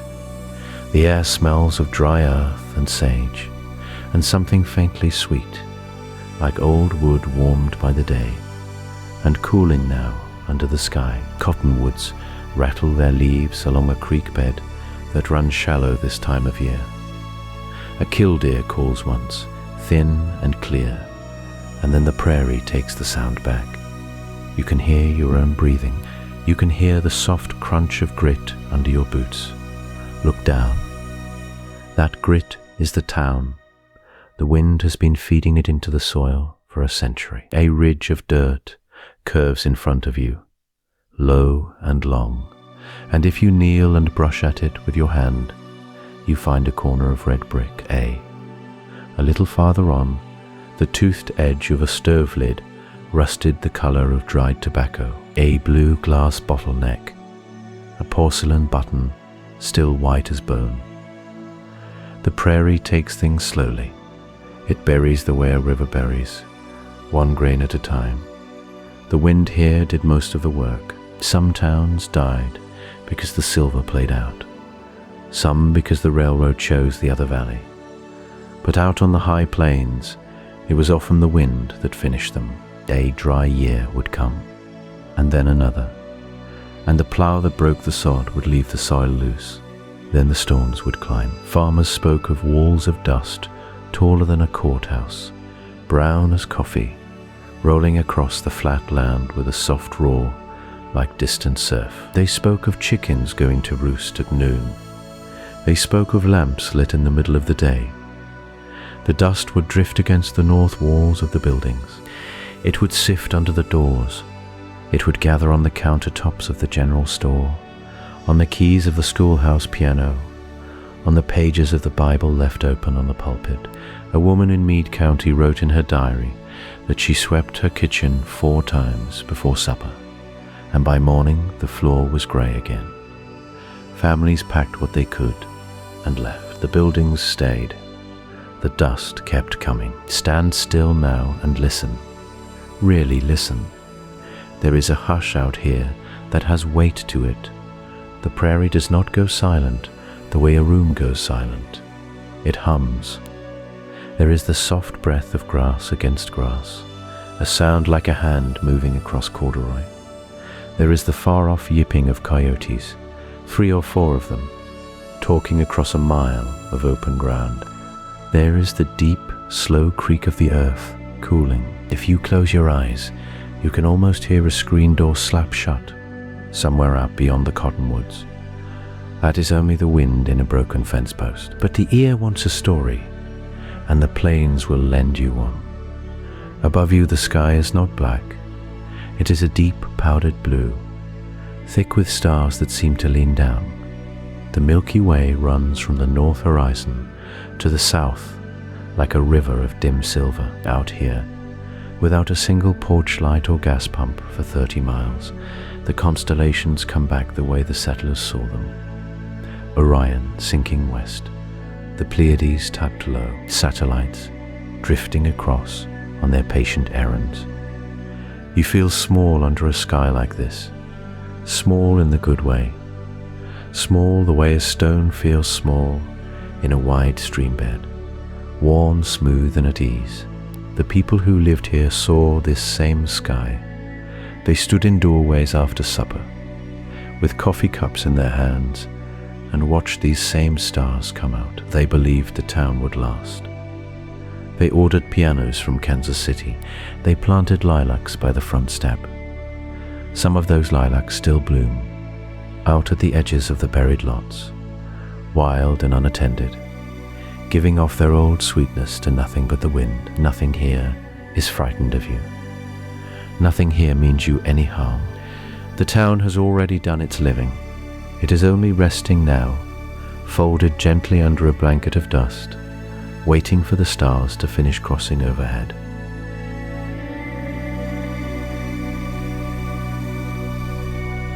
A strange thing happens when a town dies. The buildings come down. The wood gets hauled off. The wind sands away the paint until even the sign over the general store is just bare grey board. But the cemetery stays. The cemetery almost always stays. Walk the high desert of Nevada, or the ridgelines of Colorado, or the piney flats of East Texas, and you will find them. Small squares of iron fence, sitting alone in the grass, wooden crosses, leaning like tired old men, stone markers cut by a hand that pressed hard into the letters because the person carving them wanted the name to last. And it did last. It lasted longer than the town itself. In Bodie, California, the graves sit on a hill above the empty streets. The wind comes across them the same way it came across the miners 140 years ago.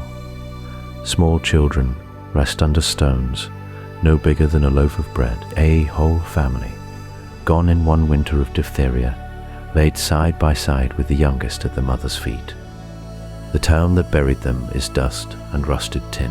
The graves are still tended by the state, mowed twice a year, the fences painted white every few springs. In Kennecott, out in the Mojave, the cemetery holds the men who chased silver until the silver ran thin. Their markers are made of desert stone, rough and pale, and the names have half worn off, but local historians still know who lies there. They keep a paper list in a drawer in Barstow.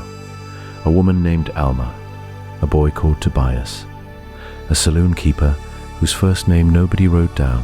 Something grew out of this, something quiet and specific to the American West, a tradition of tending the dead in places where the living have gone. Every October, small groups drive out into the empty country with rakes and paint and fresh flowers. They pull weeds from between the stones. They straighten crosses that the wind has bent. They read the names out loud because they believe a name spoken is a name kept alive. In St. Elmo, Colorado, the descendants of the last holdouts still come up the mountain road each summer. They bring folding chairs and cold sandwiches and sit among the graves of great-grandparents they never met. They tell stories about the boarding house, about the Assay office, about the day the train stopped running. The stories are half remembered and half invented. Nobody minds. That is how folklore works in a place like this. The gaps in the record get filled with love and imagination, and the mixture holds up under the weather. There is a phrase you will hear in these mountain communities. People call it desert time. It means the way a place keeps its dead close, even after it has lost everything else. It means understanding that a town is not its buildings, or its bank, or its post office. A town is the people. And when the people leave, the last thing they leave behind is the ground where their loved ones sleep.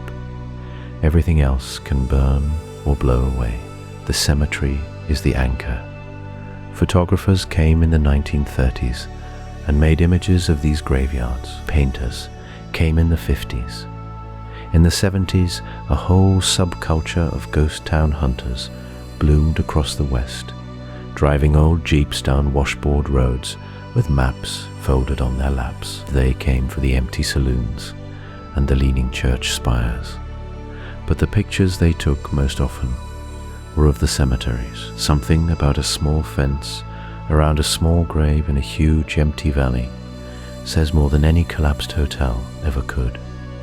Small festivals grew from this. In Terlingua, they hold a chili cook-off every fall, but the older families walk the Quicksilver miners' cemetery first, before the music starts. In Rhyolite, artists have built strange white statues in the desert near the graves, part memorial and part dream. In Cahaba, Alabama, they hold a candlelight walk each spring, moving slowly between the moss-covered stones, while the river runs quiet behind them.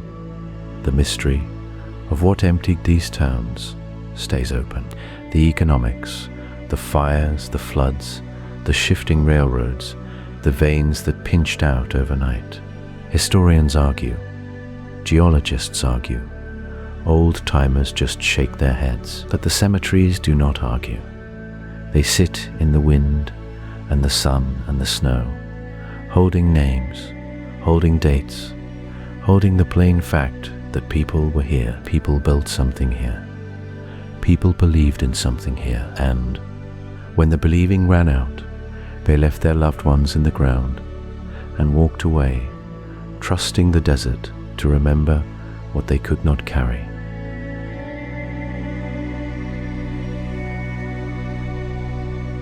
In the fall of 1935, a young photographer named Arthur Rothstein rode into a half-empty mining town in the Colorado high country. He worked for the government, then sent out to make pictures of a country still bent under the Depression. His camera was heavy, his coat was thin, and the wind that came down off the peaks smelled like snow and rusted iron. The town he found had once held 900 people. On the day he arrived, it held 9. One of them was an old man named Silas Ward, who sat on a slack bench outside what used to be the post office. Silas wore a canvas coat, the color of dried grass. His beard was the white of bone china. His eyes were the pale blue of a shallow winter creek. Arthur asked if he might take his picture. Silas nodded once, slow as a settling stone. They sat together for the better part of an afternoon. The light through the missing roof of the hotel across the street fell in long yellow bars. A single tin sign creaked on one nail above them. Silas talked, Arthur listened, and in that listening, a story got carried out of the mountains and into the wider world.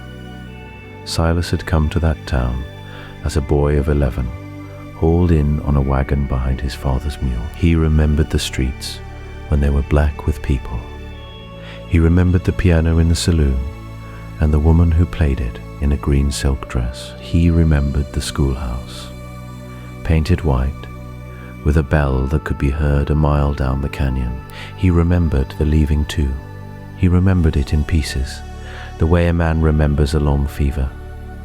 First the Assay office shuttered, then the doctor packed his black bag onto a buckboard and rode east.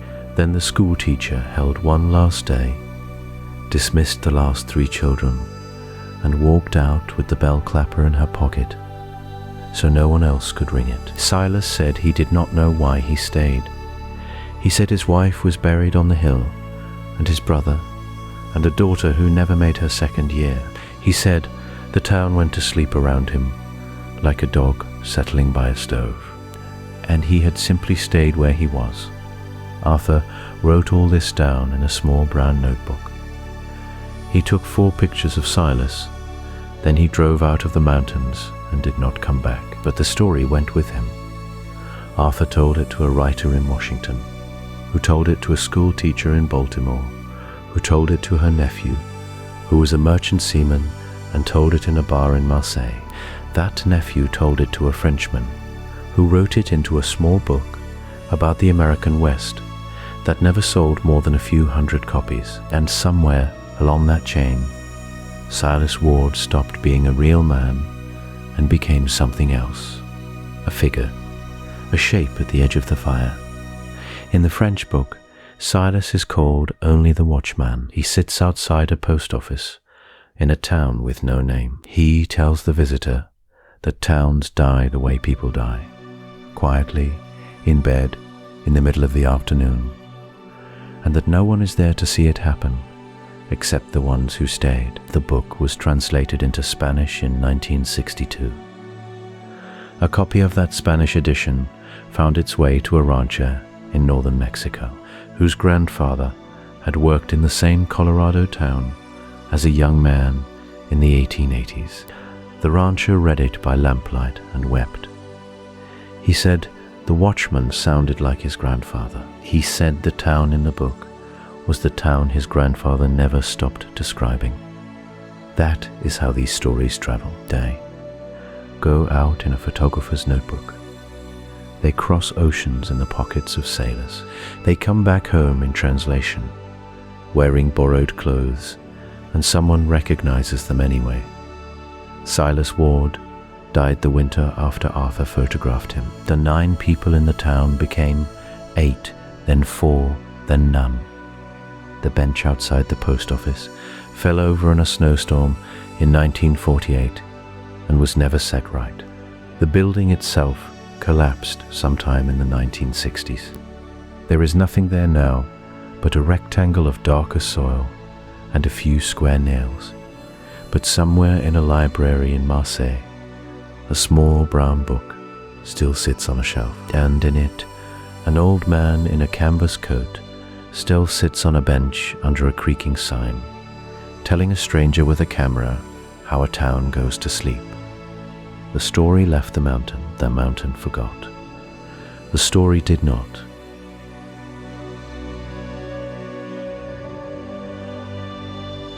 Some ghost towns are truly empty. The wind moves through them and finds no one. The buildings lean against each other like old friends holding each other up, and the only footprints in the dust belong to coyotes and the occasional lost hiker, but not all of them. Some of these places, scattered across the western map, still hum with a small kind of life. A few porch lights still glow at dusk. A single cafe still serves coffee to travelers who took the wrong exit. And in a few strange corners of the country, the street lamps still come on at night, humming softly over sidewalks where almost no one walks. Think of St. Elmo, Colorado, sleeping at 10,000 feet in the shadow of the Sawatch Range. Snow buries the roofs for half the year. The old general store still stands with its faded wooden sign, A hand, of caretakers keep the ghosts company through the winter, feeding the wood stoves and shoveling paths between buildings that once held 1,000 souls. The street lamps there are simple things, bulbs in glass, wired to a small line that hums under the frost. But when the sun drops behind the peaks and the alpenglow turns the aspens pink, those lamps click on one by one, as if the town itself is waking up for company that never arrives. Down in Nevada, in the bone-dry country near Beatty, a few people still live at the edge of Rhyolite. The train depot stands like a stone cathedral, its arched windows staring out over sagebrush. Someone put lights on the ruins so photographers could see them at night. Now those lights burn from sundown to sunrise, throwing soft yellow across the empty streets. The wind lifts the dust and carries it past the old bank, past the ruined jail, past the bottle house that a miner built when he could not afford lumber. The town has fewer people than it has light bulbs, and still, every evening the switches flip and the glow begins. Terlingua does this too, in its strange desert way. A few houses cluster near the old cemetery. A cantina serves cold beer to visitors from Big Bend. String lights sway over the porch, and the mercury vapor lamp at the crossroads still burns from dusk to dawn. The Quicksilver miners are long gone. Their bunkhouses have collapsed into piles of adobe brick, but the light stays on, watching the empty road for someone who might be coming home late. This is the part of the story nobody quite knows what to do with. These towns should be dead. The reason for their existence walked out the door 100 years ago. The ore played out. The railroad chose another valley. The river rose too high, or the wind buried the plow. And yet something in these places refuses to fully surrender. A caretaker, a rancher, a widow who was born there and swore she would die there. A group of desert dreamers who bought the old post office for a song and hung new curtains in the windows. They keep the lamps burning. They pay the small electric bill. They wave at strangers who pass through. Nobody agrees on why. Some people say it is stubbornness, the same stubbornness that built these towns in the first place. The frontier never really died. It just got quieter. Others say it is guilt, that we as a country cannot bear to let these places go dark, because if they go dark, we admit that the whole grand story was smaller and stranger than we thought. And still others say it is something older than reason, that the land itself asks for a light, that the desert wants a candle in its window, that the mountain likes company on the long winter nights. The real question is the one the old-timers never quite answered. Did these towns fail because of forces beyond human hands? The market, the ore body, the railroad map, the river, or did they fail because the whole idea of them was fragile from the start? A bright bubble blown in the dry western air, doomed to pop the moment the wind changed. Was the boom a triumph or a fever? Was the bust a tragedy or a mercy? We do not know. We may never know. The Assay books have faded. The last witnesses lie in the cemeteries above town. What remains is the light, a single street lamp on a corner where nothing much happens anymore. A soft glow in a landscape of dust and stone, a porch bulb burning against the black desert sky, waiting for someone who has not arrived yet, and who may never arrive at all.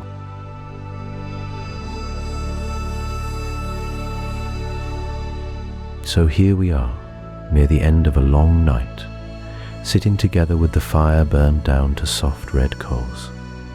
The stories are told. The names have all been spoken.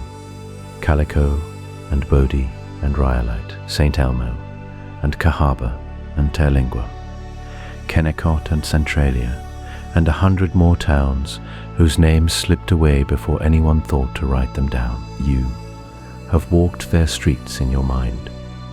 You have seen the peeling paint and the leaning porches. You have heard the piano in the empty saloon and read the last letter the schoolteacher folded into her trunk.